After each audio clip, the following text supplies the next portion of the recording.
You have a page of estimates that are wrong in both directions, and somebody upstairs wants one number they can plan around. So you ask the room. Some of your teammates guess high, some guess low, and when you average what they all said, the answer lands closer than any single guess did. That trick works so well that most people stop asking why. There is a second way to use the same room, and it ends up somewhere completely different. Rather than asking everybody at once, you ask one person, study exactly where they went astray, and then ask the next person to repair only that. Same people. Same problem. Two very different machines. Hold that question about which machine you should reach for, because we will come back to it near the end, and what waits there is not what the leaderboards suggest. Can you think of a case where the second machine, the one that studies its own errors, would be the worst choice? Keep your answer somewhere. Most people find it backwards the first time they see it. So let us give this thing a name and keep it for the whole episode. Thicket is the small service a two-person team runs to answer exactly one question: will this maintenance job overrun the estimate we quoted? They have 11,000 finished jobs where the truth is already known, 20 features per job, and no appetite for a research project. They want the guest to be less wrong by Friday. Ask why a committee beats one model and the easy answer arrives immediately. Boosting is better bagging. Simple. And it does sound like it settles something. But we should really avoid ranking two methods before saying what either one does. Better at what, measured how. Let's try again. Take two. Both methods start from a weak model that is barely useful alone, usually a shallow decision tree, and assemble a committee out of copies of it. The entire difference is one design choice, and you can state it in a single sentence. Here is that sentence. Is each member of the committee allowed to see what the previous members got wrong? Answer no and you have bagging. Answer yes and you have boosting. Everything else, all the papers and all the libraries, follows from that one fork. Bagging is called bagging for a dull reason, and the reason is worth knowing anyway. The word is short for bootstrap aggregating. In other words, resample, fit, average. Think of it as the same recipe cooked many times in slightly different kitchens, then tasted together. So how does Thicket bag? Take the 11,000 jobs and draw 11,000 of them at random with replacement, so some jobs appear twice and some do not appear at all. Fit a full depth tree on that draw. Repeat 500 times, with a fresh draw each time. To predict, ask all 500 trees and average what they say. Notice the arithmetic of that resampling, since it explains why the trees differ at all. Each draw leaves out roughly 37% of your rows, which means each tree sees about 63% of the data and has never met the rest. 500 trees trained on 500 overlapping but distinct views of the same archive will disagree with each other, and the disagreement is the point. Why would averaging disagreeing models help? Because a deep tree is unstable in a very specific way. Move 200 rows and it splits on a different feature at the root, and the whole shape changes downstream. Its predictions swing around the truth rather than sitting consistently off to one side. Average many independent swings and they partly cancel, the way your teammates' high and low guesses cancelled. Note, the leftover rows are a free gift. Every tree has roughly 37% of the archive it never saw, so you can score each tree on its own leftovers and get a validation estimate without holding anything back. That is the out-of-bag score, and it is the cheapest honest number in this whole field. Leo Bryman published bagging in 1996 and then added one more twist in 2001 that made it famous. At every split, let the tree consider only a random handful of the 20 features rather than all of them. That is a random forest, and the extra randomness makes the trees disagree even more, which makes the average steadier still. So what did Thicket buy with bagging, and what did it pay? It bought parallelism, because 500 independent trees fit on however many cores you own with no coordination at all. It bought tolerance for messy labels, since one mislabeled job is drowned by 499 trees that never obsessed over it. And it bought a knob that cannot hurt you, add more trees and the average gets smoother, never worse. Now the honest half. What can bagging not repair?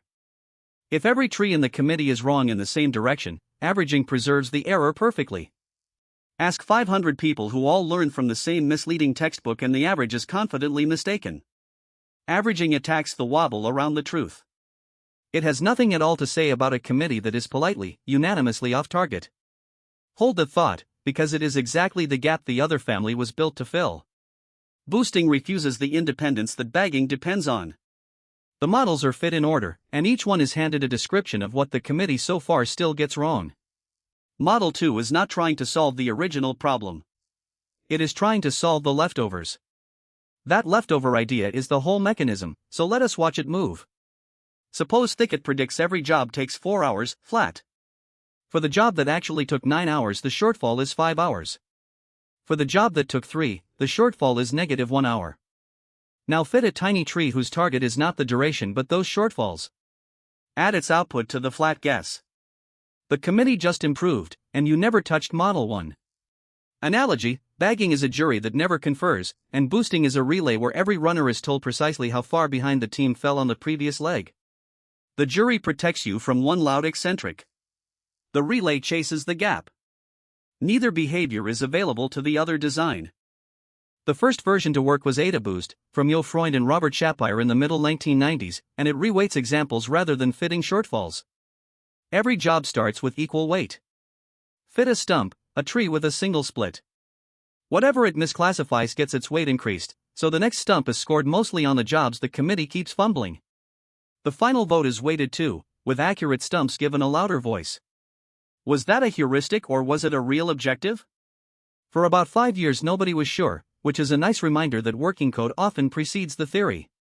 It was later shown that AdaBoost is doing stage-wise minimization of the exponential loss, so those reweightings were never arbitrary. They were the gradient wearing a costume. Jerome Friedman took that observation seriously and generalized it, and the result is gradient boosting. If reweighting is really gradient descent, then stop reweighting and just do the descent openly. Compute the negative gradient of whatever loss you actually care about, fit the next small tree to that, and add it in. Squared error, absolute error, log loss for classification, a loss shaped like your own business cost, the machinery does not change. That is a bigger deal than it sounds, so say it plainly. AdaBoost is one loss function. Gradient boosting is the pattern behind it, so the loss becomes something you choose. If overrunning by 4 hours costs your customer 8 times what finishing early costs them, you can encode that asymmetry directly rather than apologizing for it in a slide. There is one more piece without which boosting is unusable, and it is a single number. The learning rate, sometimes called shrinkage, multiplies each new tree before it is added. Set it to 1 and every tree gets full authority, and the committee lurches. Set it to 1/10 and each tree nudges, so you need roughly 10 times as many trees to travel the same distance, and you arrive somewhere better. Slow and many beats fast and few, reliably. Case in point, gradient-boosted trees on tabular data have won an embarrassing number of Kaggle competitions, and XGBoost, like GBM and CatBoost exist because the idea rewarded engineering effort so richly. The Netflix prize was won by a blend that leaned on the same instinct. On rows and columns, this family still beats neural networks often enough that reaching for a network first is usually vanity. So why is this not simply the better method, given all that? Look at what boosting gave up to get there. The sequence cannot be parallelized across trees, because tree 11 needs tree 10 finished. And that free knob is gone.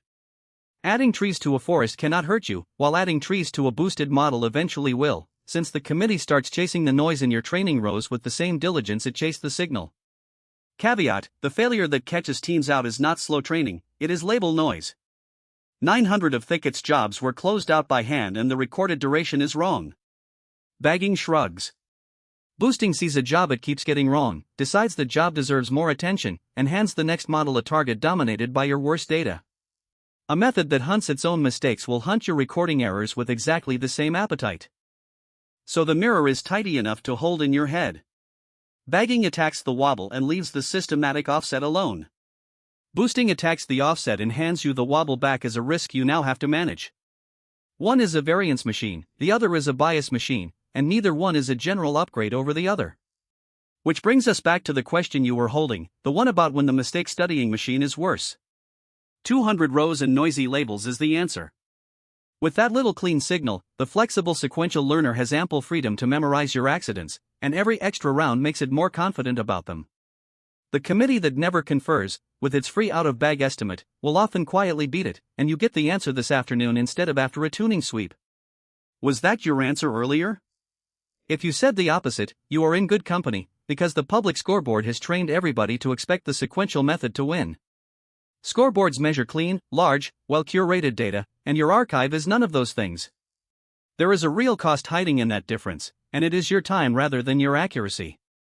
A forest has essentially two settings that matter: the number of trees and how many features each split may consider, and sensible defaults get you close.